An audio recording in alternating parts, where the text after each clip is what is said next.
Well, it's the final power rankings of the season, and my team got eliminated on Saturday, which means I am putting them at number 1, and you literally cannot stop me.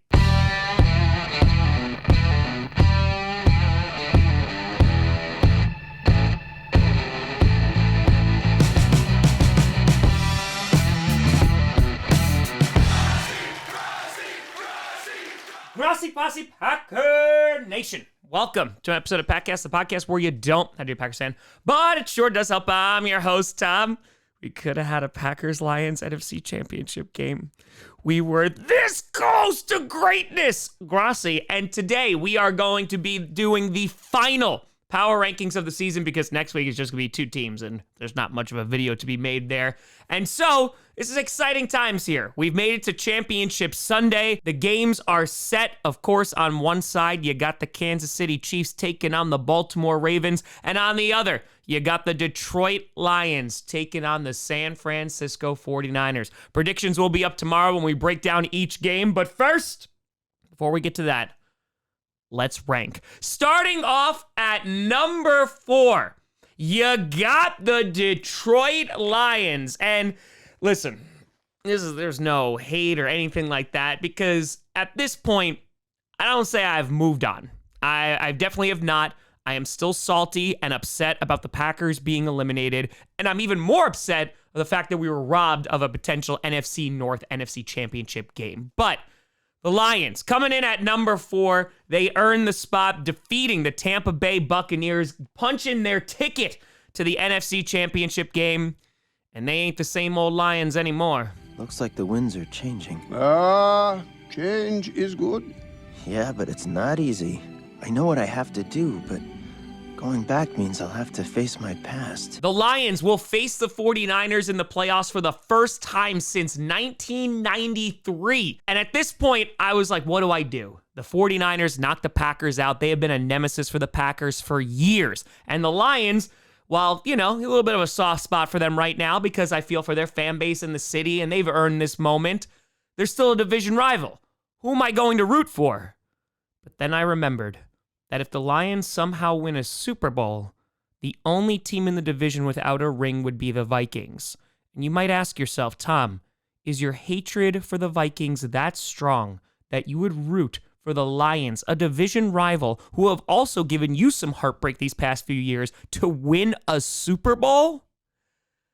And honestly, I'm kind of mulling it over. But the Lions, they're coming in at number 4. They had a good game against the Buccaneers, a really close game in that first half. And on top of that, it wound up coming down to the wire with the Buccaneers getting a chance to answer back. And at the end of the game, the Buccaneers almost made their way back. Of course, Todd Bowles trying to be Dan Campbell, and that did not work out. And for the Lions, they've had a phenomenal season. I know that they were kind of hoping the Packers would win because then they would host the NFC Championship game. And Ford Field, which is breaking decibel records all over the place, they would host another game.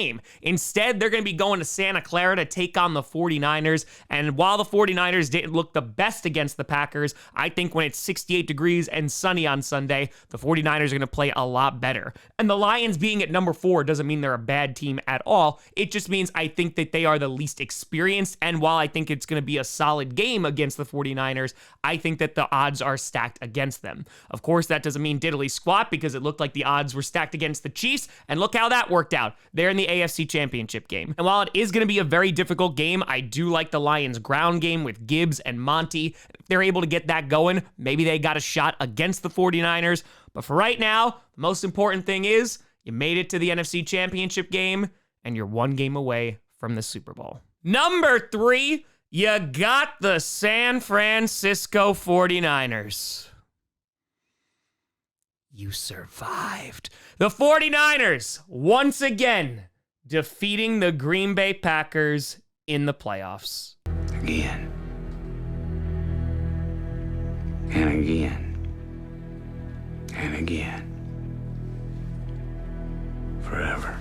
It's just always the 49ers. And the 49ers, and their fans will admit it, they did not play their best game on Saturday night. Brock Purdy did not have a great game, but had some amazing throws near the end of that game in what would eventually be the game-winning drive. The 49ers pass rush didn't even sack Jordan Love a single time, and while there was definitely some pressure and QB hits, Jordan Love was able to kind of do whatever he wanted. Unfortunately, that included 2 interceptions. But on top of that, Aaron Jones ran the ball really well, and there might be some people who are definitely concerned about the 49ers right now. And you could talk about rust, you could talk about the weather, you could talk about the Packers team, but ultimately, I think the 49ers are going to be just fine. Like I mentioned, the weather is not going to be a factor on Sunday. The biggest factor is going to be, do they have Deebo Samuel for this game? Because once he was out of that game, it definitely took away a big weapon on that offense. But I do imagine that Brock Purdy and company are going to play a much better game against the Lions, and ultimately, it's going to come down, I think, to that offensive line. If it's going to be able to stop the Lions' pass rush, the 49ers should be fine. So that puts the 49ers at number 3,